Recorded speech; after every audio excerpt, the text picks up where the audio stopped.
scratch path, and I think is the third project.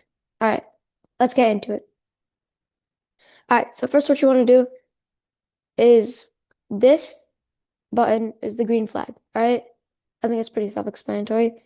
It means that like if you click the button, it starts the project. So you always want to click this button to start. And this you have to click to stop the project.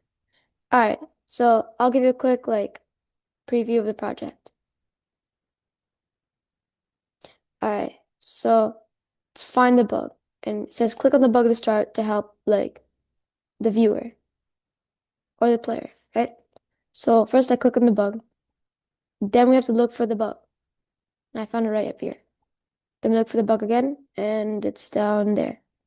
And then at the end, the bug is gonna tell us our time. And our time is 7 seconds and 7 milliseconds. All right. So now let's get into the code. So to start, we'll start with the parrot code because it's the most simple, right? So basically what we're gonna do is when the start is clicked, so when the green flag is clicked, so you just want to like set the rotation kind of like left, right. So like whenever it like bounces off the walls, it's just gonna like switch direction, right? And I chose to point in 35 degrees, which is said on the code club, but you can choose like another direction. And I chose move 10 steps, right? And if on edge bounce, because you don't want it just to keep going, right? And then you want to change the costume. You want to change the costume so it's actually like flapping instead of just like floating. And you also want to change the color effect by 5. I did that just to like to make it look like cooler and like change the color effect, right? And all that is inside the forever block, so it just doesn't stop unless you click the stop. All right? All right. So next I'm gonna get into the backdrops. All right. So if we go to the backdrops, I have 4 backdrops. The start screen, which I chose the chalkboard because I think it kind of looks like a stage, right? The second one, which is the spotlight. I just chose this one as like kind of like random. And then the third one is a soccer field, and I chose a soccer field because I like to play soccer. But honestly, you can choose whatever backgrounds you want. And then finally, I have the end screen, which is the same as the start screen, except it's like different text. All right, so for the start screen, I put find the bug and click on the bug to start to help with the like um to help with finding like to help with like the directions.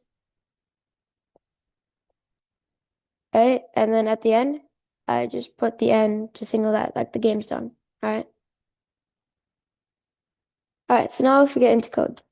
So for the beetle, where so I put code when like the green flag is clicked, switch the background to start screen because you don't want to start at like level 1 or level 2. You want to start at the start screen.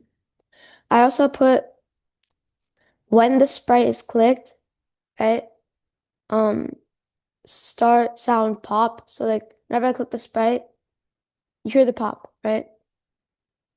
And I put when the backdrop switches to level 1, set the size to 20%, and go to X13, which is like X on the X coord on like the coordinate plane, X 13 and Y 132. And then reset the timer because you don't want to like start the timer at the beginning because then that like you wouldn't have time, right? And it'd be like a bit unfair. So now if when we go to and we also have to change like the size and like where it is because like you don't want like the bug to be super easy to find, right? So in my project, I put it on this on the disco ball, right? And so when the backdrop switches to level 2,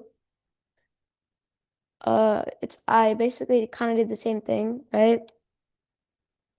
But I just put it at like a different place. So like right here. All right, and then the bug always has to be at the back layer. So like so that's like why the bird is there. Because the bird's like a distraction to like block you from getting the bug. And if it's at like the front layer, you'll obviously like click the bug through the bird, which is like which like lose the entire point of having the bird. All right, and then when backdrop switches to end, set the size like normally, like at the beginning, right? And go to like the X 0 and Y 30, which is like the same spot it was in the beginning, and say the timer, right? So say that what time I got. So a quick demo of that would be there.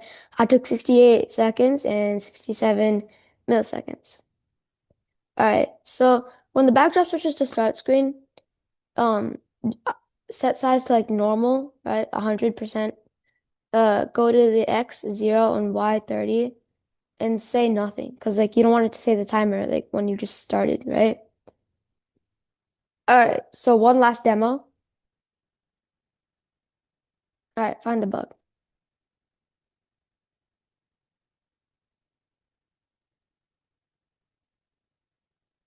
All right, I took 5 seconds and 38 milliseconds. All right, thank you for joining me. Bye.